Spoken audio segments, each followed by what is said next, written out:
Hello, my name is Emiliano Cabballero. I'm a mixer, producer, and artist based here in Los Angeles, California. And today we are here at the Village Recorded Studios in Santa Monica with my friends at Audient. We want to talk about an immersive new interface called ORIA. ORIA is going to allow you to do immersive mixes up to 16 channels. It has a very friendly user interface to switch between speaker calibration, bass management, level, and well, it's the most affordable audio interface for immersive music production out there. In this video, I want to show you the features of ORIA, and as well we're going to mix one of my songs of my band Zelmar called Nueva York. We're going to show you how I mix the song in Atmos.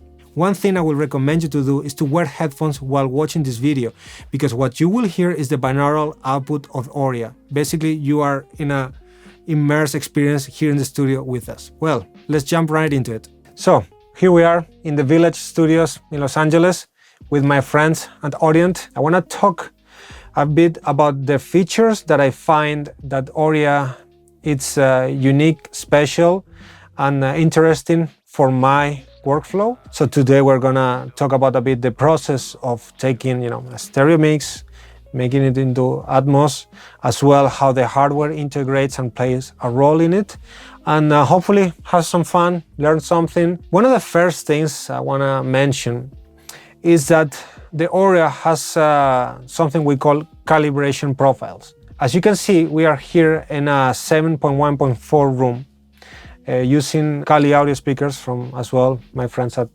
Cali Audio. Normally you want to check the levels of every loudspeaker going to the, let's say, the sweet spot of the room. It's very important to have all the speakers outputting the same level or amplitude or dB SPL sound pressure level, as well as having the most transparent or neutral frequency response. There's no perfect frequency response room. The gear around it impacts that frequency response of that given room. The beautiful thing about recording studios like this at the Village is that their rooms are very well tuned, constructed. It's a pleasant listening environment. Especially with ORIA, we have here, as you can see, the room. Again, this is a 7.1.4 setup where you have, left, center, right, left surround, left rear surround, rear right surrounds, and rear surrounds, and then the 4 top speakers and LFE. As I browse and click through each of these speakers, you see how this page changes with each of those speakers. What does it mean? So, obviously, every speaker is gonna require their own frequency response calibration and amplitude or SPL calibration, and ORIA allows you to do exactly that. Let's say parametric equalizer, trim, delay for group delay if necessary, and crossover for something we call bass management. If you don't have much knowledge of multi-channel music production, there's great resources online. I will definitely recommend you to study, learn about what bass management is, what is an LFE, what is a subwoofer, how to calibrate, what is a dB SPL, all these technical terms. The Recording Academy, especially the P&E wing, has PDFs about all this information as well. You can find it in many different websites as well. I know the Dolby website has a lot of resources. So first, I will encourage you to get used to the lingo, realize that there's a stepping stone or a ladder of information. More often than not, to just be comfortable in a setting like this. We are with 1,000, 100 million speakers, and it's always good to know what you're throwing yourself into. So what this allows you is to basically calibrate your room. The neat thing about the ORIA is that it's gonna, when you get one, you're gonna receive the calibration microphone with SonarWorks and all the suite of remote software for the interface, and you will be able to, with a bit of time, calibrate your room for your needs. Each of these speakers are gonna have a specific setting. As you might know or not know, SonarWorks is a room correction software that is pretty easy and intuitive to use. So I think within an hour that you open the box of ORIA, probably you should be up and running if you already have the speakers. As you can see, every speaker, to wrap up this part of the explanation, has their own parametric EQ, obviously gain frequency and cue per band, as well as trim, delay, and crossover per channel. Realize that in here as well you can copy and paste settings, undo, and as well you have a mute solve button per speaker. And this is very useful in case you have to copy settings from one speaker to the other and you don't have to manually input each detail on every channel. Let's say you open your box, you're all happy about it, you get your calibration microphone, you calibrate your speakers, you open ORIA, you got your room EQ, amplitude levels of the speakers, your bass management done. You might want to save that profile. Let's say, what is a profile? A profile is basically a set of data that is being captured within one file. So imagine, you do all the 7.1.4 speakers, room EQ, you want to be able to recall them. So that's very easy to do. If you go to profiles, you save it, or you recall them from here. As you can see, today we spent a bit of time in this room calibrating the room. Thank you for my friends at Audient that they've been putting up with me. Cool people. And in this case, we call the profile the Village Studio F. We are in Studio F. It's basically very easy to switch over. Coming back to the stereo world for a second, as well, it's very normal that we obviously mix in stereo, and then we want to be able to switch back and forth with our immersive audio setup. In this case, we have a 7.1.4 here, but we could have an extra pair of speakers for stereo mixing. And what we could do in these profiles, we could save up to 32 profiles with our favorite 4 being featured in this tab right here. So imagine, we have the Village Studio F as our Atmos 7.1.4 mixing. We have another set of spare speakers with their own calibration, because instead of using two-way coaxial speaker, we use a 3-way, or maybe we use other form of or speaker, and we want to tune a bit the tonal balance of it as well as the level. So we could actually save different profiles for different speaker, let's say, systems, and as well channel systems. Imagine if we have, a 7.1.4 versus a 2.4 or a 2.1, even with another LFE, we could have different profiles between the two of them. As well, another interesting feature of the ORIA is that you can change your down mix preferences right from the ORIA software management. So if you can go here to System, you can change from 7.14, 7.1, 5.1, 2.0. What this does, it communicates directly, as you can see, with the Dolby renderer, and we don't need to go back and forth to the Dolby renderer. We can just select it from here, and directly we are changing the monitoring setup in the Dolby renderer. In this new version of Pro Tools, obviously the Dolby renderer is integrated with Pro Tools, but we're still running, especially in my computer, I'm running an older version, but if you update to the last version, this will be integrated with the Pro Tools. The last thing I wanted to touch base with, it's about the microphone preamps.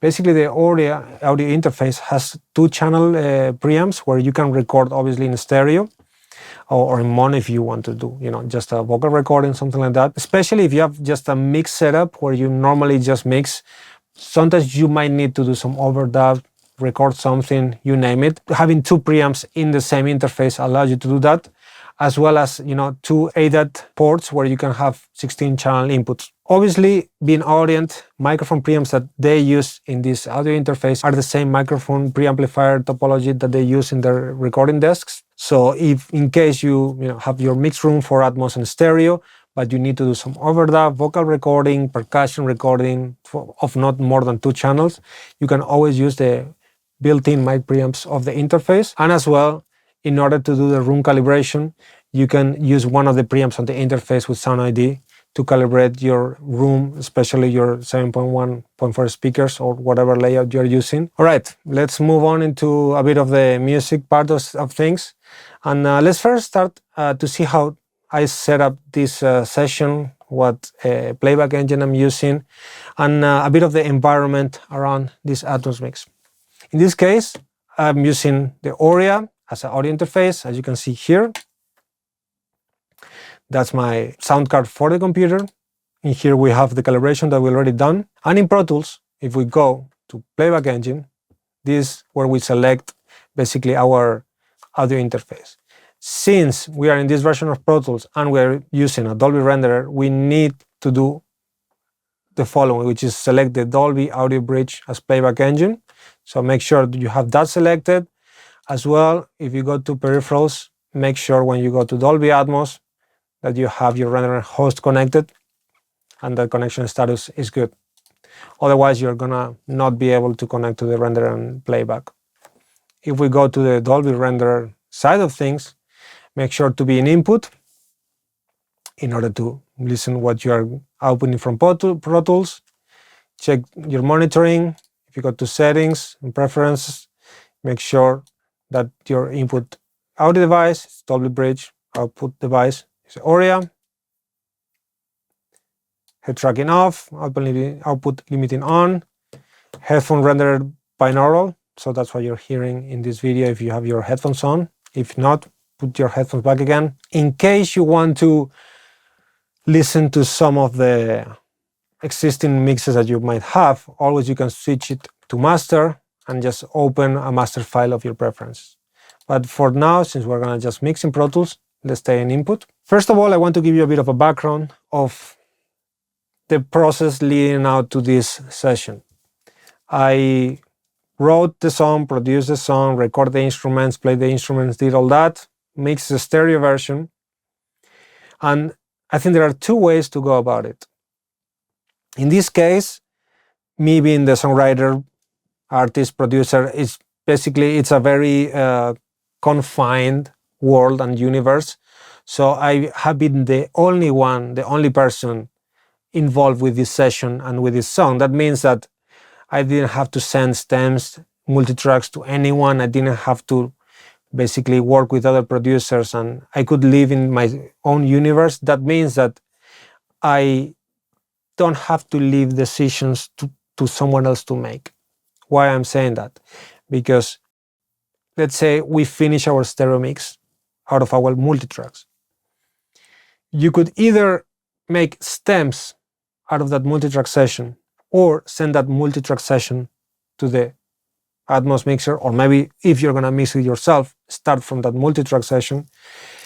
But how I think about it, and it's obviously depends of your workflow, it depends of what type of production you are doing. I like to commit, I like to move on, I like to decide and print and not leave decisions up until the end. So what I did, and I do with every mix, when I finish, I export the stems, like let's say the keyboards, obviously individually, like you see here, you have the bass, you have the drums, and yes, I basically have the drums in stereo stem. I don't do like kick, snare, and all that. Depends on the song, but in this case, I didn't feel that I needed a different blend of drums. The same thing, for example, we have shakers here, we have bass, we have acoustic guitars, we have piano, Rhodes, Prophet. We call it Africa, obviously, for obvious reasons.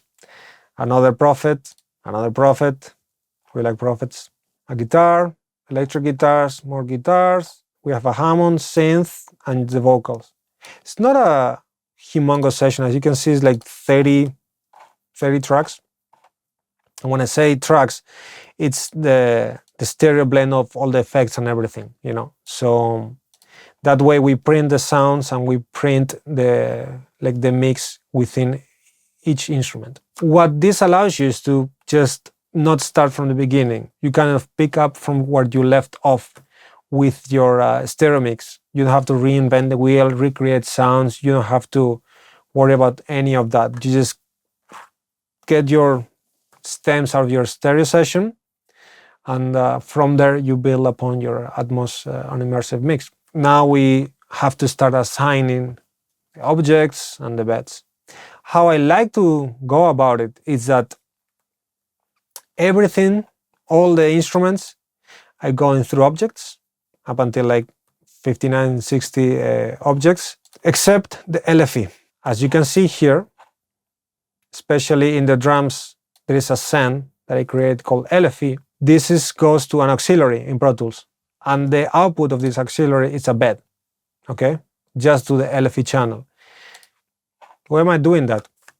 because I don't want my mix to depend of your bed configuration in any studio. So I use objects for everything, and LFE, it's always going to be a, let's say, part of a bed in every speaker setup. So that's why I use beds mostly only in the LFE. What I do though in the LFE channel is I use something called a low pass filter to get rid of the frequencies above 120 hertz. In this case, I'm using a slope or like a Q of 18 dB per octave. That means that any signal that goes through this channel is going to be filtered out, and only the low end of that channel is going to stay. Just let's say you use this as a safety net. Like, obviously, you're just going to send things to the LFE that are low end heavy, but I recommend you to always use a filter in the input of the LFE channel. That is basically the setup. As well, there is an extra aux with the LTC channel for the communication of LTC with the Dolby renderer, with the LTC generator as a plugin, and as well what we do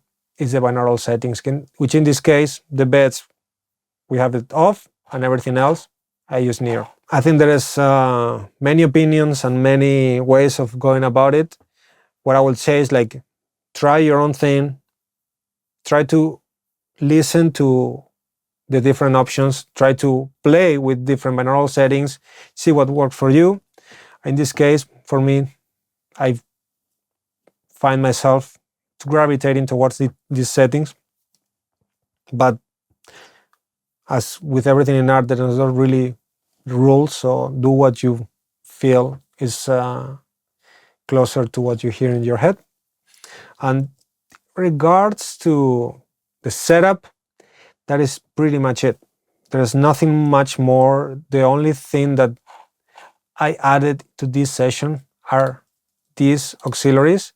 Again, these auxiliaries, though, they go to a bed, a 7.0.2. Why? I'm not sending, let's say, reverbs to the LFE. That's why if you go here, it's a 7.0.2. In this case, we have slapper for, I call it shadows. It's basically just a repeating delay on time across all the speakers. It's kind of like a cascade effect. Basically, the delays are just like walking that way and upwards and downwards, just to create a bit of movement, and I call it shadows for that reason. And then a small short room reverb with 7 heaven, chamber, a hole, and a plate. Nothing out of the ordinary. In this case, especially with this song, which is a very, let's, singer-songwriter classic song, I didn't feel the need to go crazy, reinvent the wheel. I just wanted to create a space in an Atmos mix that felt more like a warm blanket around yourself, kind of being hugged by the music, trying to make the music not bother you. Again, I try to mix with an intention, and I think about how I want to feel when I listen to that music and the feeling I was after. Obviously, as a songwriter, and that compounds over the production time, meaning, like, obviously the lyrics you write, the arrangement you play gets closer to that vision. And the beautiful thing about Atmos is kind of you have now an extra level, kind of the ceiling, just it's wide open and you can even go higher, which in this case I wanted to capture that like warm blanket hug feeling of a song. Whatever I needed to do in terms of a technical standpoint in order to achieve that is what I did. And in this case, it was not doing anything almost. Basically, try to not mess it up. That was kind of the goal in this mix.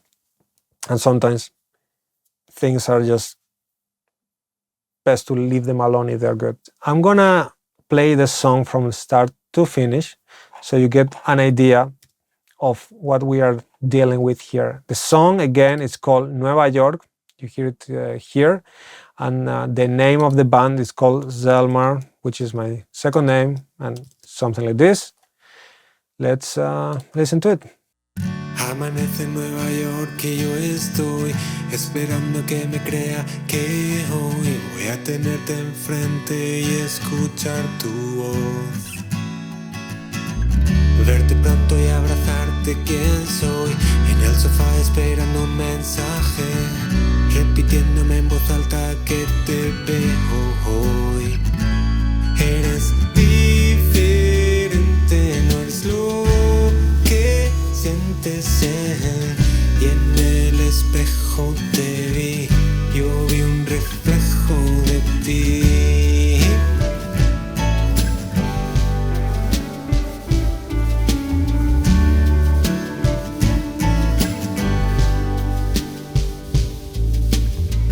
Pensando bajo el sol de California estoy, te escribo, te leo, ¿a qué hora voy?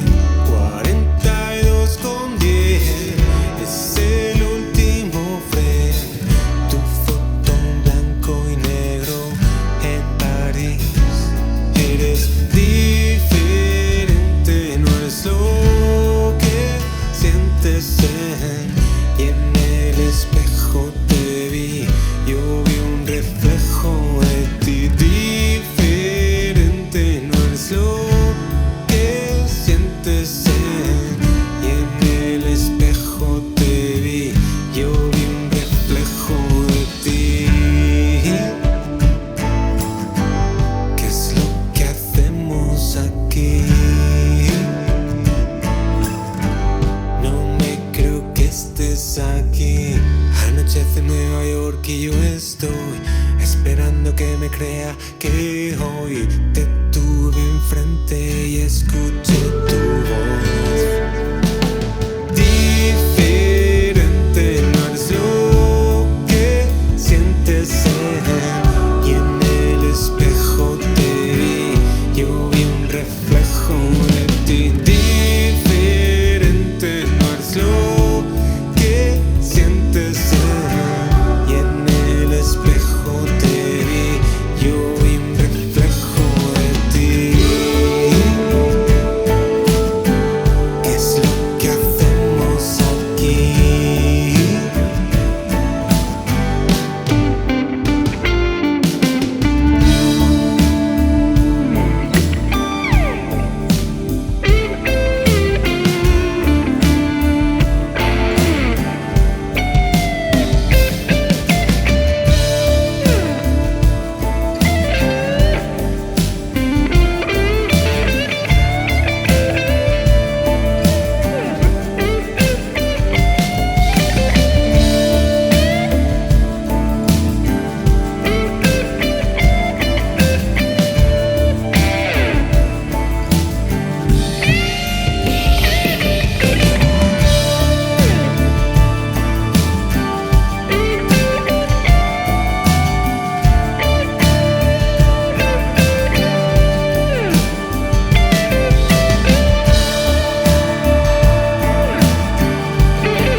It's a very simple song, not many instruments.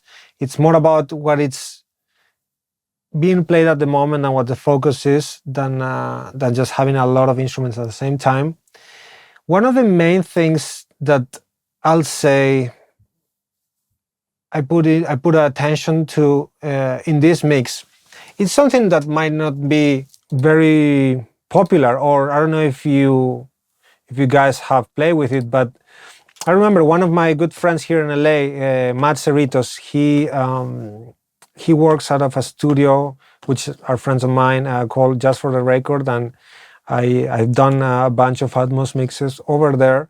And Matt told me about this thing, which is playing with the size in the Dolby Atmos mix in the Pro Tools panel in this case. And I have to say that for me, in tracks that are not transient heavy, meaning that there's not a lot of percussion and things like this, has worked really well in terms of like giving a bit of space to the instrument. Let's, for example, listen to this acoustic guitar, and I want to change the space so you see what it does. For me, it's like if you take a sponge and you like brush it over the sound to make it more smear or like more washy, make the instrument less upfront. I found it very interesting, and in this mix, I mostly used balance, just faders, a bit of size in a few of the tracks, and a bit of effects, and that was it. As you can see here, there's only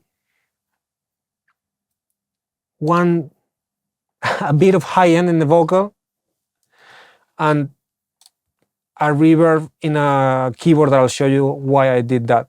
But let's listen to the acoustic guitar and let's play with the size.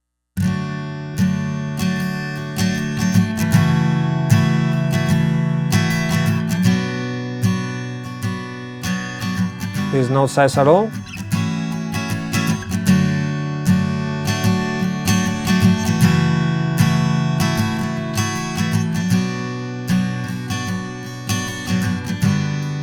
It's kind of like starts to be stretched, and in this case there's a few situations that I have used that. In this other acoustic guitar I've done that, if I'm not mistaken. Let's listen to it.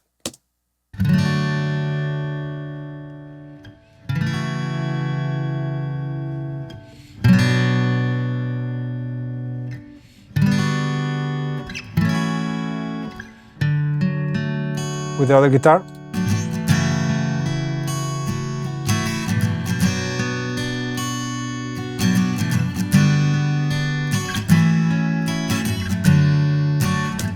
It's about making the right move for the mix, in my opinion, being in direct connection of what you feel at that given moment with what you hear, so you can, let's say, be the best filter in order to have the mix that touches your emotions the most. In the intro, we only have this acoustic guitar and the vocals right here.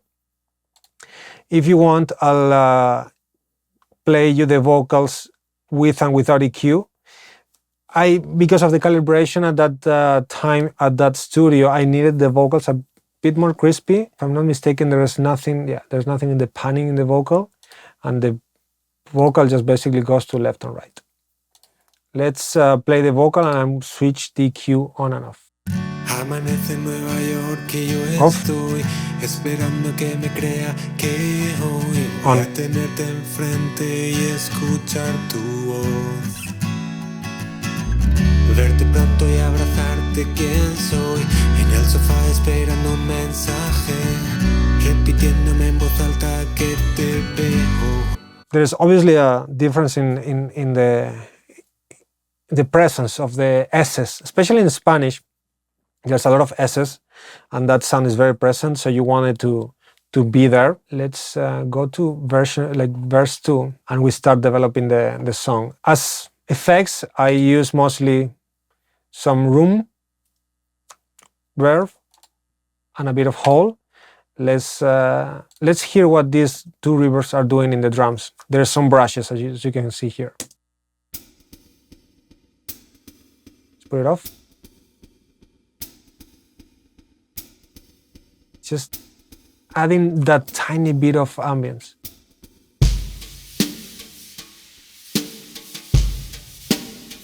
Again, very subtle. We mute it.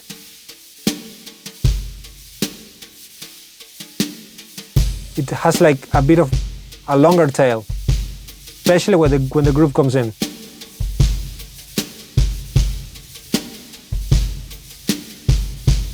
Without it. With. Hoy te escribo, te leo, ¿a qué hora voy? 42:10. The same thing in the verse 4, the drums kick in, like let's say the sticks, and it has a bit of again, room, hall, and a bit of plate, that I call it. And we're sending a tad of the entire drum mix to the LFE, and it's being filtered around like a 120 hertz as we saw before. Yes, 120 hertz. Let's listen to the drums by itself, and I'm gonna switch the effects on and off so you hear what it's doing.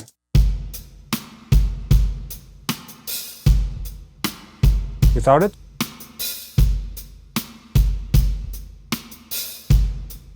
Kind of like make the room a bit longer.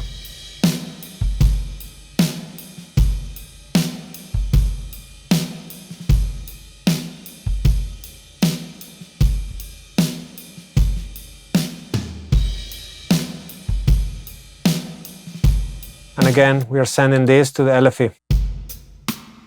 As you can see, it is coming in here.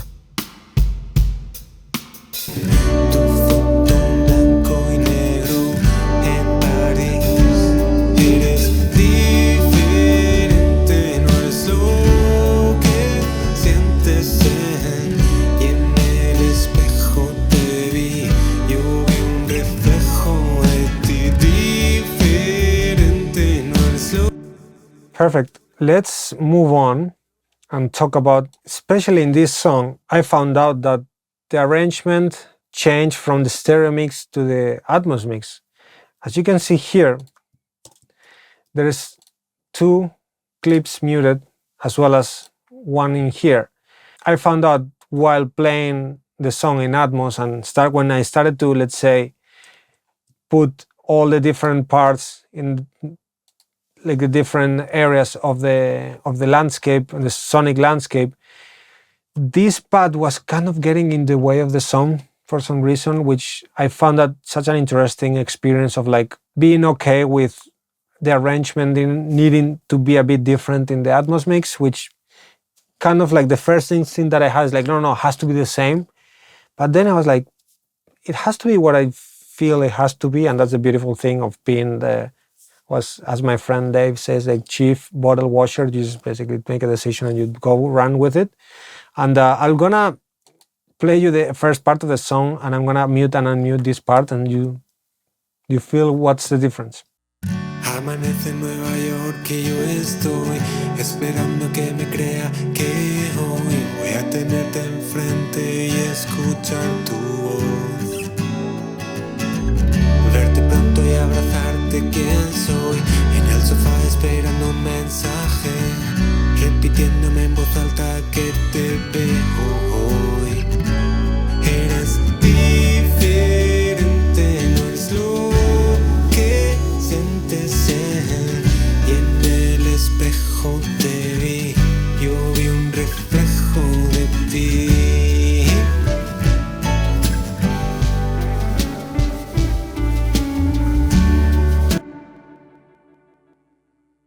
The interesting thing about it is that in the stereo version, obviously there's less room for all the instruments to be heard, and in the stereo mix, you can actually listen to in Spotify or Apple Music. That pad is more tucked in and is not so present. And even though in this case you are only hearing the pad through a reverb sense, so you're just basically hearing the effect of the pad. But it was kind of like not working for me, especially having so much space with so many speakers. And in this case, I just muted that part as well. I muted this other small like arrangement keyboard part. I would say like don't set anything in stone as of like it's a new experience, it's a new landscape, it's a new canvas to paint on, and experiment, play with it. If it's not your own music, you will have to agree with the artist and the producer or whoever you are involved with about the decisions you're making. But I'm more inclined to making music that feels good, and if in the Atmos mix this felt good, I just do it. There is, again, no rules, and I definitely want to encourage you to pursue what you think is right for the song. I hope this video has been useful for you to start your immersive music production process and journey. If you have any questions, leave those questions in the comments and we'll try to get back to you. Thank you for watching.